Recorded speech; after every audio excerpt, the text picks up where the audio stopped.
Well, good evening, everybody. It's 7:03. I think it's time we get going on this meeting.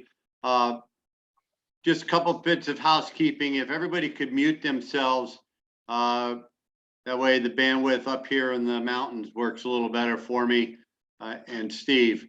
I am going to share my screen. Oh, first off, I want to say thank you for everybody coming and listening to us tonight. Hopefully, you'll come out of this with some questions that you may have answered, as well as in the right direction to make it a very successful winter for you and your athletes, children, family. After all, that is our goal, to make sure that everybody has a good time and we all get better at our skiing. So I do have this on record. I hope to be able to post it up to Team Snap after we get done here. And we'll go forward with that. At the end of the meeting, I will also send out on Team Snap a list of equipment that was generated from last year that will pretty much be going over everything tonight. So just jumping into stuff here. And first thing I want to talk about is our ski boots. The most important part of skiing is the ski boots, and to make sure that the boots fit correctly. And correctly has a couple different meanings to it. One is we don't want the heel of the foot to be able to move at all in the boot. Doesn't mean that the circulation needs to be cut off, but it needs to be a tight, snug fit. The toes need to be able to have a little bit of room to move. And as you flex a boot, it generally creates a little bit of room up in the front. They can make a boot bigger with a little bit of work in the ski shops, but it's really difficult for them to make a boot a lot smaller. And we're going through the summertime. Children's feet are bigger in the summer than they are in the winter. They're going to put their foot in a ski boot and they're going to say, oh, that's too tight. Chances are it probably isn't, but we need to make sure that it isn't.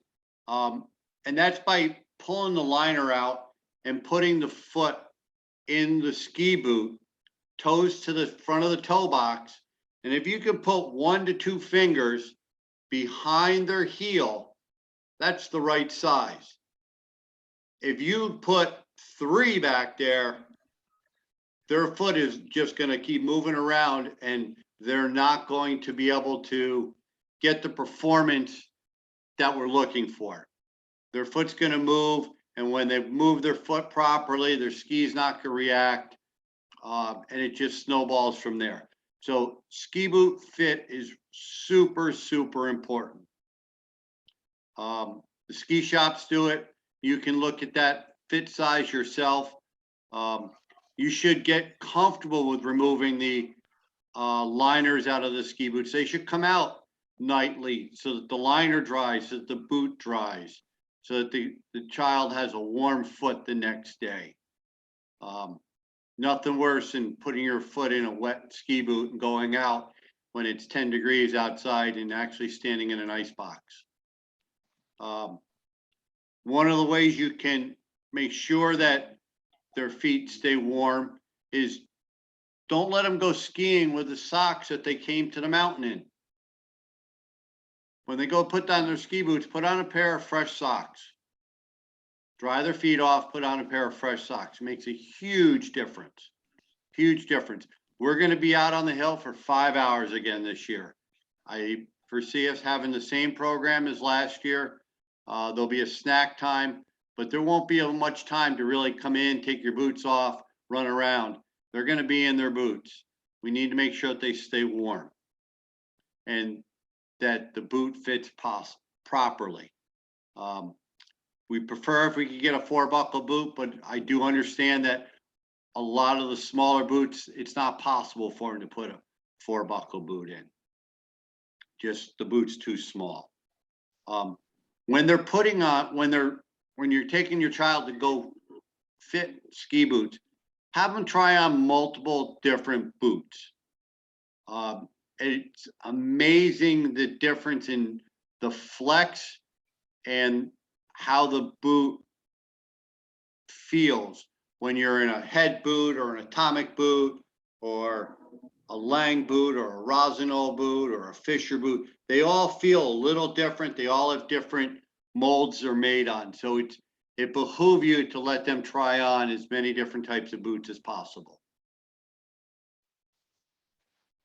Can I interject there for a second, John? Oh, absolutely. I'm done.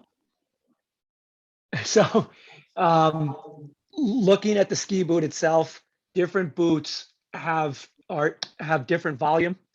As far as John was talking about, they're molded around a foot, and you might have an athlete that has a narrow foot but has high volume, and they might actually fit into a boot that was molded for someone with a wider foot, but the boot still fits because that athlete has high volume. And that high volume is going to fit this part of the boot, and the athlete is going to be able to flex that boot because of it. Then you can have the reverse, where you get an athlete that's got extremely low volume. He gets into a boot that was made for someone with high volume. And when he goes to flex the boot, this part of the boot literally crushes down and the boot doesn't flex properly. And that's a really common issue that we see with our U10s and 12s in ski boots, is that they're just in a boot that wasn't made for their anatomy. So as John said, multiple boots, and watch the athlete actually flex the boot and make sure that the whole boot is flexing properly without crushing someplace in this section. The other thing to look at is, the height of the boot here on the athlete's shin. Sometimes we have an athlete that might be in a larger boot because they've got a big foot, and we realize that the cuff is too tall. So the ski shops can fix that, sometimes putting a different cuff, a smaller cuff from a different boot, onto the larger bottom of the boot to fit that athlete. And some of the manufacturers make a short cuff boot as well. Yeah. The last thing I want to say about boots is that the power strap on the top of the boot, can you grab the boot up again, Steve? Yep. Needs to be pulled tight. That top of the boot should be fairly snug against the lower leg.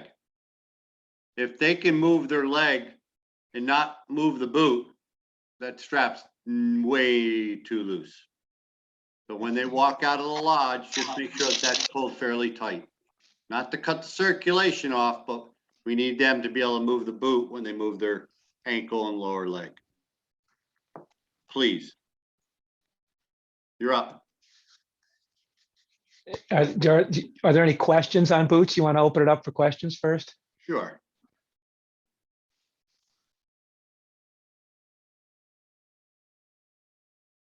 Anybody can post a question. Or put it in the chat. You can put it in the Or chat. We can chat. pull that up too.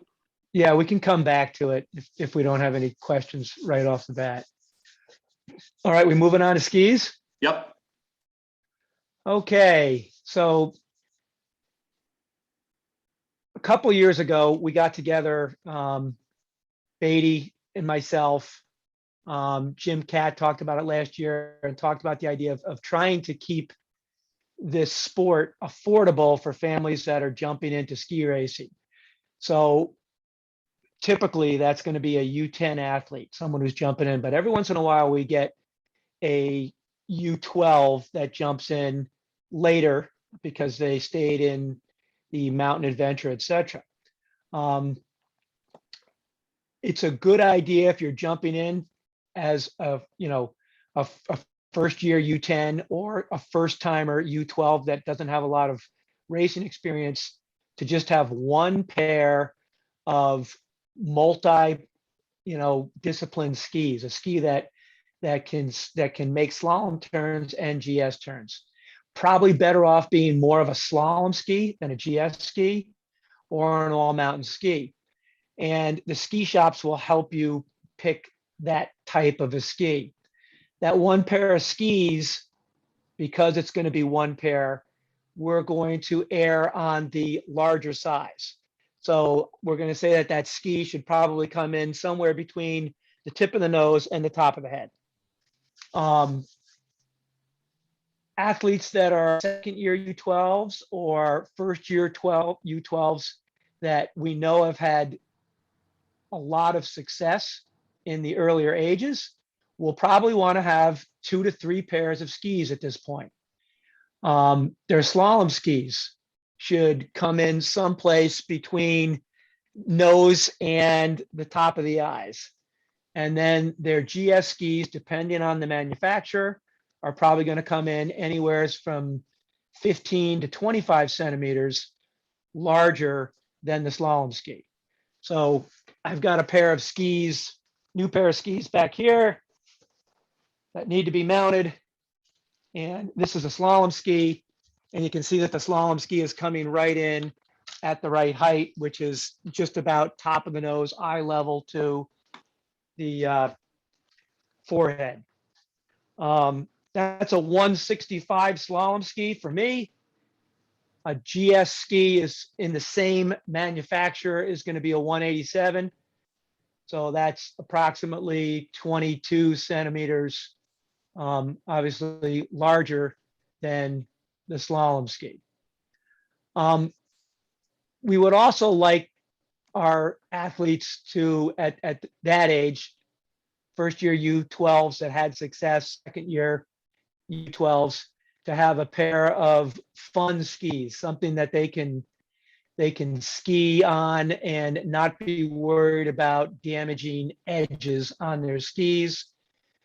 They can be rock skis. We talk about rock skis. That's just, you know, a pair of beater skis that might have been their slalom skis from last year, but a pair of skis that they can just go out and, you know, jump in the woods, ski the trees, ski the terrain parts, etc., is definitely highly recommended. You don't have to have them, but it's highly recommended when we just want to go out and have fun, and parents don't want to worry about tuning, sharpening edges, etc. at the end of the day.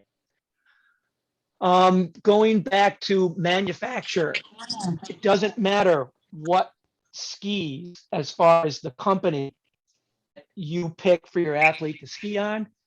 We just want the athlete to be on the same manufacturer for their slalom skis as they are for the GS skis. And the reason is all the skis flex slightly different. Your athlete is going to learn a movement pattern related to the flex of that manufacturer. And that movement pattern is going to be very similar from slalom to GS. If they're skiing on 2 separate brands, then they're going to have 2 different movement patterns for those 2 brands.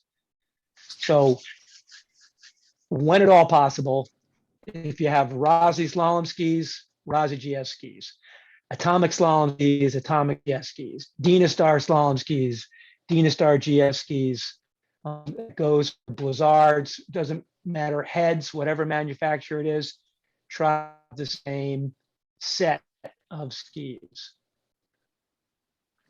I think that's it for skis, unless anybody has any questions related to skis. Obviously, all these athletes should also be on junior skis. There might be a couple athletes that are second year U12s that might jump into what's called the tweener ski, something that's between a children's ski and an adult ski. But for the most part, we're going to see most.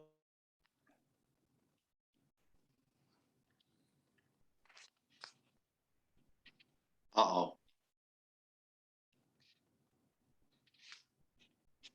You still there, Steve? He's frozen in time.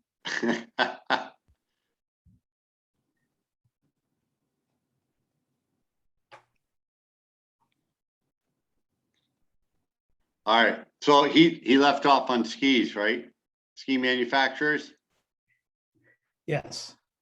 So let's move to ski poles. Not too long, shorter is better. And what we mean by that is we want the basket to be able to swing through forward. So typically when people go for ski poles, you're standing there, flex your knees, flip the ski pole up and down, upside down, put your hand underneath the basket, 90-degree angle, and that's most of the time what they tell you. We would prefer if you went down one size from that for your slalom poles. And the reason being is once you start flexing your ankles and your knees, you're getting in a lower position. Your pole, if it's too long, will not come through from the back to the front and starts creating other issues out there.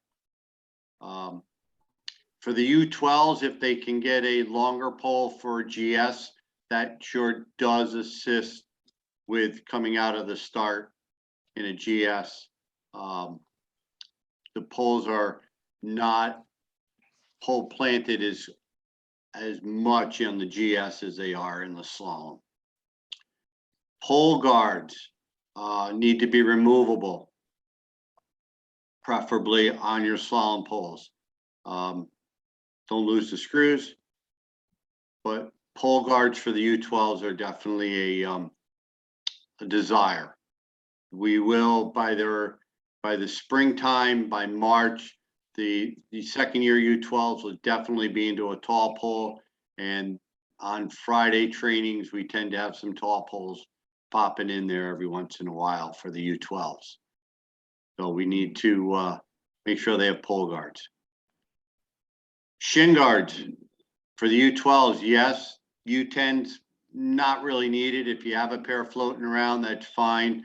We'll let you know when we're running stubbies or whatnot to put them on. I know the kids love putting on their protective gear because it emulates being like the older kids, and that's fine. But there's really no need for the U10s to have a shin guard on. Plus, with their littler legs, it kind of can cause some issues.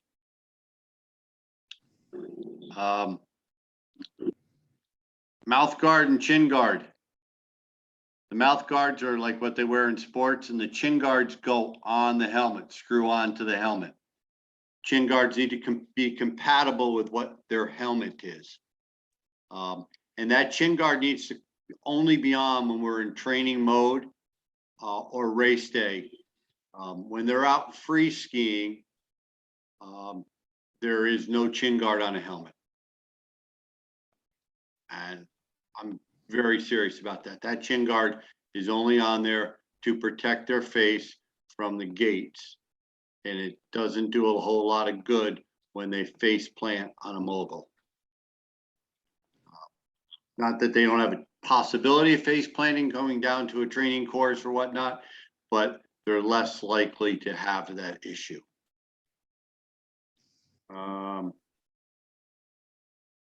Speed suits. U10s, it's optional. U12s, yes, please. They should be worn every day. They can layer underneath them. They can get used to them.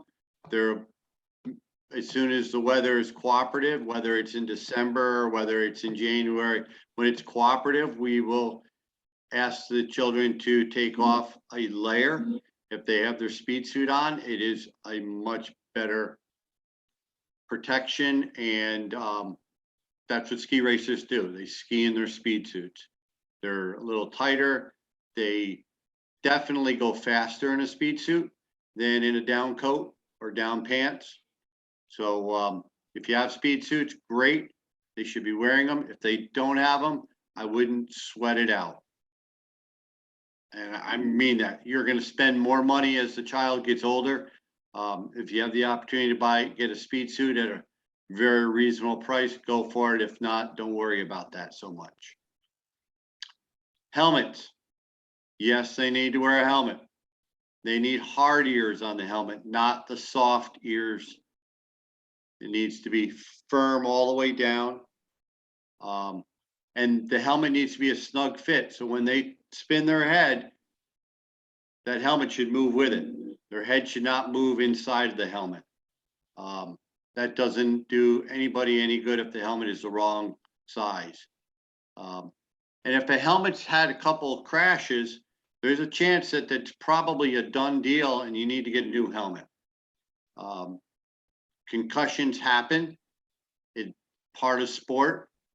The helmet is there to protect them, but a lot of helmets are made to protect you once, not 3 or 4 or 5 times.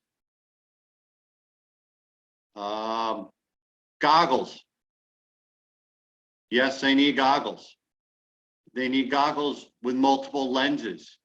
They need dark lenses, light lenses. There'll be times when a lens fails and it fogs up in between. Right. So they need to take good care of their helmet. It goes inside their bag, not on the outside getting beat up and banged around. And if they fall and we see them hit something, we're gonna, probably tell you that helmet may be shot. It's like a bike helmet. Everybody's got a bike helmet. Those, you go down on it once, that's the end of it. You throw it away and get a new one. Cost of doing business. John, Correct. back on? I'm back on. Thank you. Okay. Yep. Steve, And the questions, free ride parent asked a question about, for free ride. Slope athletes can wear any helmet they want. For skier cross has to wear a hard-eared helmet for skier cross, Right. snowboard and skier. Does that answer that question? Oops. All right, where are we, John? I left off with goggles. I was talking about multiple lenses so that when a lens gets fogged up, they can either change or the light of the day changes. Yeah. With the younger kids, it tends to be more that they fog up and we can't get the lens clear. So if you have another lens in their bag that we can switch, or another pair of goggles you can switch to, it makes the day a whole lot better for that athlete. I think we've all skied with a fogged up goggle. It's rather miserable.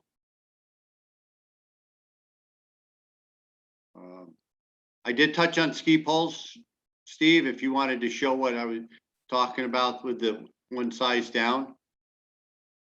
Can you see me right now with my phone? Yep. John, can we hang on 1 second about goggles? Todd Gordon just brought up a good point that we're probably going to have to again face protection when we're skiing again. And with those younger kids and those cheap single lens goggles, it didn't work very well. They fog up really easily. So younger kids, they need to see where they're going too. So you got to invest a little more in their goggles and, teach them at a young age how to take care of them. They got to they can't be throwing them around either. They pick them off, they put them in the case, they stick them in their bag. At lunchtime, they take them off, maybe put them inside their helmet. If they take their helmet off to have their snack or whatever, they can't be bouncing them around on the picnic tables and whatnot. So, Am I allowed to speak, Coach? Yeah, go ahead, You Todd. are, Todd. Is there, like, wearing glasses with masks, is there any kind of stuff? I'm asking you guys, can you put some kind of preventative stuff on the goggles to prevent the fog? Because the younger kids just don't know how to not breathe through the mouth just to fog everything up. Is there some way we can get ahead of it? There's That's a product out there called Cat Crap. Oh, I And it remember works that. pretty Okay. good. Yeah. It's basically a wax that goes on the lens. As far as the masks and skiing this year,